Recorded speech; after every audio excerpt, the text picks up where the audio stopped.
Kaleshwaram project పునరుద్ధరణపై కేంద్ర జలసంఘం మాజీ chairman AB Pandya chairman గా ప్రభుత్వం నిపుణుల కమిటీని ఏర్పాటు చేసింది. మేడిగడ్డ, అన్నారం, సుందిళ్ల బ్యారేజీల పునరుద్ధరణ విషయంలో ఎలా ముందుకు వెళ్లాలనే అంశంపై కమిటీ పరిశీలించనుంది. ఇందులో 7 సభ్యులు ఉండగా మరో 2 నిపుణులను ఆహ్వానితులుగా నియమించనుంది. ఎన్డీఎస్ఏ ప్రభుత్వానికి ఫైనల్ రిపోర్ట్ సమర్పించినప్పటికీ తరువాతి చర్యలు జాప్యం చోటు చేసుకుంది. దీనిపై నీటిపారుదల శాఖ మంత్రి ఉత్తమ్ అసంతృప్తి వ్యక్తం చేశారు. బ్యారేజీల విషయంలో ఎలా ముందుకు వెళ్లాలనే దానిపై వెంటనే కార్యాచరణ చేపట్టాలంటూ అధికారులను ఆదేశించారు. ఈ క్రమంలోనే తాజాగా ఏర్పాటైన కమిటీ కేంద్ర జలసంఘం, పూణేలోని CWPRS సలహాలు తీసుకుంటూ 3 బ్యారేజీల పునరుద్ధరణపై దృష్టి సారించనుంది.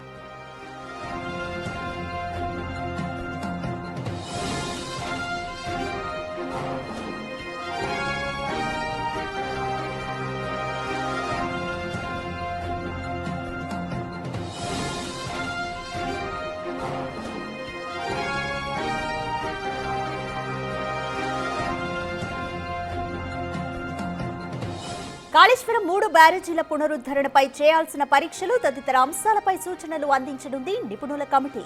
ఎన్డీఎస్ఏ నివేదిక అనంతరం ఎలా ముందుకెళ్లాలనే దానిపై ఇరిగేషన్ శాఖ ఈఎన్సీ ఆఫీసు ఇప్పటికే యాక్షన్ ప్లాన్ ను ప్రభుత్వానికి పంపించింది. మేడిగడ్డ బ్యారేజీలో కుంగిన 7వ బ్లాక్లోని పియర్స్ తో పాటు బ్లాక్ మొత్తాన్ని తొలగించేందుకు అనుభవం, నైపుణ్యమున్న ఏజెన్సీకి బాధ్యతలు అప్పగించాలని సూచించింది.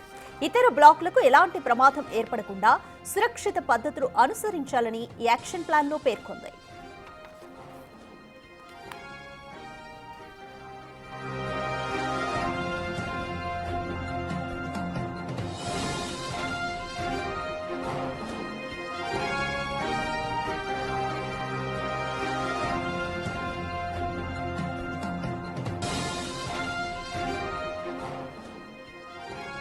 కాళేశ్వరం ప్రాజెక్టులోని లోపాలపై ఇప్పటికే ప్రభుత్వానికి నివేదికలు అందాయి. ఇక పునరుద్ధరణపై కేంద్ర జలసంఘం మాజీ చైర్మన్ ఏబీ పాండ్యా చైర్మన్ గా ప్రభుత్వం నిపుణుల కమిటీని ఒకటి ఏర్పాటు చేసింది. మేడిగడ్డ, అన్నారం, సుందిళ్ల బ్యారేజీలను పునరుద్ధరణ చేసేందుకు ఎలా ముందుకు వెళ్లాలనే అంశంపై ఈ కమిటీ పరిశీలిస్తుంది. అయితే ఇందులో 7 సభ్యులు ఉంటారు. మరో 2 నిపుణుల్ని ఆహ్వానితులుగా నియమించనుంది ప్రభుత్వం. అయితే ఎన్డీఎస్ఏ ప్రభుత్వానికి ఫైనల్ రిపోర్ట్ ఇచ్చినప్పటికీ కూడా తరువాత జరగాల్సిన చర్యల్లో కొంత ఆలస్యం చోటు చేసుకుంది. దీనిపై నీటిపారుదల శాఖ మంత్రి ఉత్తమ్ కుమార్ రెడ్డి అసంతృప్తి వ్యక్తం చేశారు.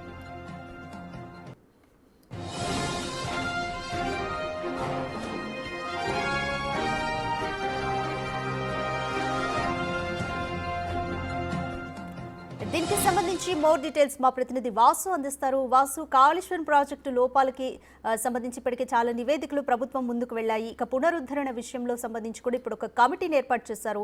ఈ కమిటీ యాక్షన్ ప్లాన్ ఏ విధంగా ఉండబోతుంది? ముఖ్యంగా 7వ బ్లాక్ విషయంలో ఎలాంటి జాగ్రత్తలు తీసుకుంటారు? సౌమ్య, కాళేశ్వరం ప్రాజెక్టు పునరుద్ధరణకు సంబంధించి కూడా ఇప్పటికే ప్రభుత్వం ఒక కమిటీని ఏర్పాటు చేసి నిర్ణయం తీసుకుంది. ఈ కమిటీకి సంబంధించి కేంద్ర జలసంఘం మాజీ చైర్మన్ ఏబీ పాండ్యా నేతృత్వంలో కూడా 7 సభ్యులతో కూడా ఈ కమిటీ ఏర్పాటు చేశారు. ప్రధానంగా కుంగిన బ్యారేజీలకు సంబంధించి ఎలా ముందుకు వెళ్ళాలి, ఎలా పునరుద్ధరించాలి అన్న అంశాలపైన కూడా ఈ కమిటీ అధ్యయనం చేయబోతోంది. అయితే ప్రధానంగా మేడిగడ్డ, అన్నారం, సుందిళ్ల కుంగిన బ్యారేజీలకు సంబంధించి కూడా, అయితే మేడిగడ్డకు సంబంధించి ప్రధానంగా 7వ బ్లాక్కు సంబంధించి కూడా పూర్తిగా తొలగించి నిర్మించేందుకు కూడా ఒక కీలకమైనటువంటి ఒక సంస్థకు అప్పచెప్పాలనేటువంటి యోచనలు కూడా ప్రభుత్వం ఉంది. కాబట్టి దీనికి సంబంధించి సాంకేతిక నిపుణులతో కూడినటువంటి కమిటీని ఏర్పాటు చేసి ఏ విధంగా చర్యలు తీసుకోవాలి, తొలగించినట్టయితే భవిష్యత్తులో ఎలాంటి ఇబ్బందులు రాకుండా ఉండేందుకు, మిగతా బ్యారేజీలకు కూడా ఎక్కడ కూడా డ్యామేజ్ జరగకుండా ఉండేందుకు కూడా ఈ యొక్క కమిటీ అధ్యయనం చేయబోతోంది. ఇప్పటికే కమిషన్ ఏర్పాటు చేసిన విచారణ నేపథ్యంలో కూడా కమిషన్ గడువు పెంచినటువంటి పరిస్థితుల్లో కూడా మరింత ఆలస్యమయ్యే అవకాశం కనిపిస్తున్నటువంటి నేపథ్యంలో ప్రభుత్వం ఒక కీలక నిర్ణయం తీసుకుంది.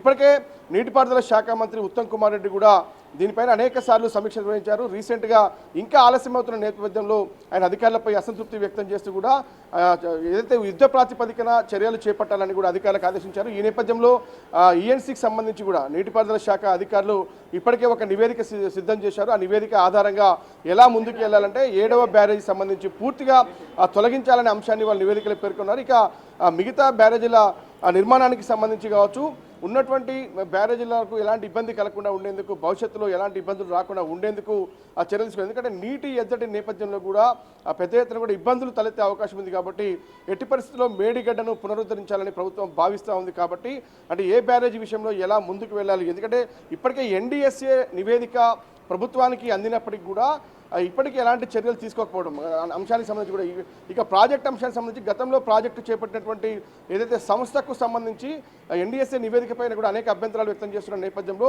వాటి అన్నిటినీ ఏది పట్టించుకోకుండా ప్రస్తుతానికి ఆ బ్యారేజీల పునరుద్ధరణ పైన తెలంగాణ ప్రభుత్వం దృష్టి సారించింది. ఈ నేపథ్యంలో ఉత్తమ్ కుమార్ రెడ్డి ఆ శాఖ మంత్రి కీలక ఆదేశాలు జారీ చేశారు. కాబట్టి ఇప్పటికే ఈఎన్సీ ఆధ్వర్యంలో ఏర్పాటు చేసినటువంటి ఒక నివేదిక ప్రభుత్వానికి అందింది. దాంట్లో ఉన్న అంశాలతో పాటు ప్రస్తుతం తాజాగా ఏర్పాటైనటువంటి ఆ కమిటీ ఇచ్చేటువంటి సూచనలు సలహాల మేరకు ఆ తదుపరి చర్యలకు ముందుకెళ్లే అవకాశం కనిపిస్తూ ఉంది.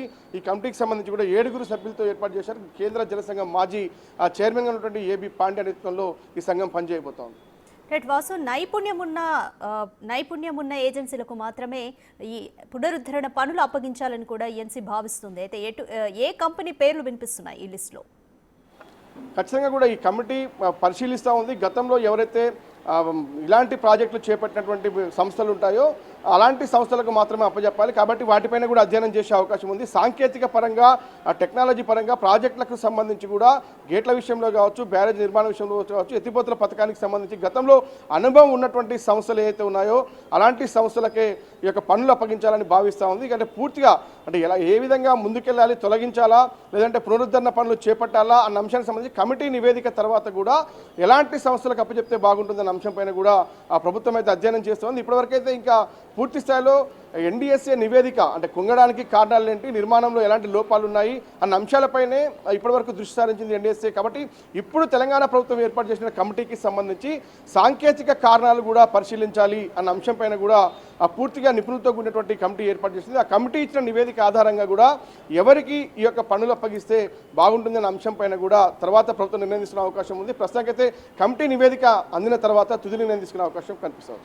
కాళేశ్వరం ప్రాజెక్టులో జరిగిన లోపాలపై ఇప్పటికే విచారణ అయితే జరుగుతుంది. ఒక పక్క ఇక విచారణ అలాగే పునరుద్ధరణ పనులు కూడా మొదలుపెట్టింది ప్రభుత్వం. మరి విచారణకు సంబంధించి ఇంకా ఏ విధంగా ముందుకు వెళ్ళాలనుకుంటుందో వైపు కేసీఆర్కి కూడా నోటీసులు ఇచ్చారు. ఇంకొన్ని రోజుల్లో ఆయన విచారణకు అటెండ్ కావాలంటూ కూడా ప్రభుత్వం అయితే ఆదేశించింది. సో పరిణామాలు ఏ విధంగా ఉండబోతాయనుకోవచ్చు బాస్?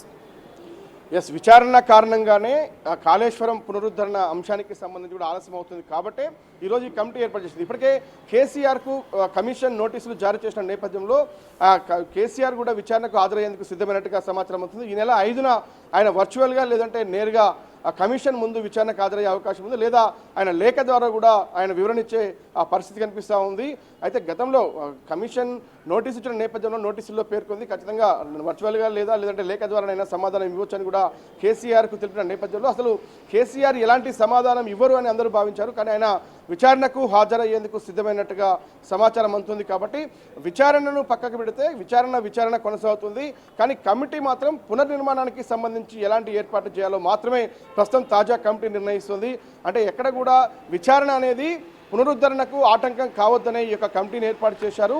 ఎన్డీఎస్ఏ నివేదికతో పాటు సిడబ్ల్యూసీ సలహాలు తీసుకొని కూడా ఎలా ముందరికి వెళ్ళాలన్న అంశంపైన కమిటీ పూర్తిగా ఇకపై అధ్యయనం చేయబోతోంది. ప్రధానంగా ఇప్పటి వరకు కాళేశ్వరం సంబంధించి కూడా ఎన్డీఎస్ఏ నివేదికలో ఏదైతే ఆ సంస్థ నిర్మాణాన్ని చేపట్టిందో అభ్యంతరాలు అంటే సైంటిఫిక్గా ఎక్కడ కూడా ఎలాంటి పరీక్షలు చేయకుండానే ఎన్డీఎస్ఏ నివేదిక ఇచ్చిందన్న అంశాన్ని ఆ నిర్మాణ రంగ సంస్థ ఏదైతే ఇప్పటికీ ఆరోపణ చేస్తుంది. కాబట్టి ఇప్పుడున్నటువంటి కమిటీకి సంబంధించి కూడా సాంకేతిక పరంగా కూడా భవిష్యత్తులో కానీ మళ్ళీ తర్వాత కూడా ఎక్కడ కూడా ఇబ్బందులు రాకుండా ఉండే విధంగా, ఎందుకంటే ఆ యొక్క నీటి ఎద్దడికి సంబంధించి కావచ్చు, డ్యాంపై ఒత్తిడికి సంబంధించి కావచ్చు, భవిష్యత్తులో ఎలాంటి ఇబ్బంది రాకుండా ఉండే విధంగా కూడా మరోసారి ఇలాంటి ఘటన మళ్ళీ జరగకుండా ఉండేందుకు కూడా ఈ కమిటీ పూర్తి స్థాయిలో అధ్యయనం చేసిన తర్వాతనే ఒక నివేదిక ఇవ్వబోతుంది. ఆ కమిటీ ఇచ్చినటువంటి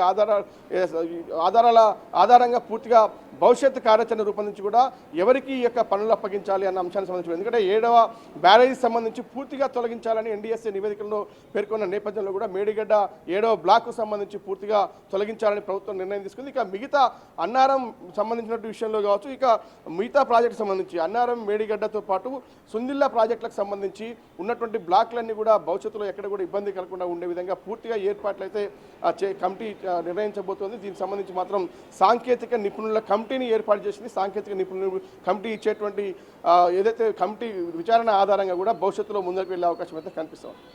right, thank you Vasu. Kaleshwaram ప్రాజెక్టులో జరిగిన లోపాలు అలాగే అవకతవకలపై ప్రభుత్వానికి ఇప్పటికే నివేదికలు అందాయి. దీనిపైన విచారణ కూడా కొనసాగుతుంది. అదేవిధంగా ప్యారలల్గా కూడా కాళేశ్వరం పునరుద్ధరణ పైన ప్రభుత్వం ఫోకస్ చేసింది. దీనికి సంబంధించి ఒక కమిటీని కూడా ఏర్పాటు చేసింది ప్రభుత్వం. ముఖ్యంగా 7వ బ్లాక్ని అనుభవం ఉన్న ఏజెన్సీలకు అప్పగించాలి ఈ బాధ్యతలు, 7వ బ్లాక్ పునరుద్ధరణ బాధ్యతలు అంటూ కూడా ప్రభుత్వం యోచిస్తోంది.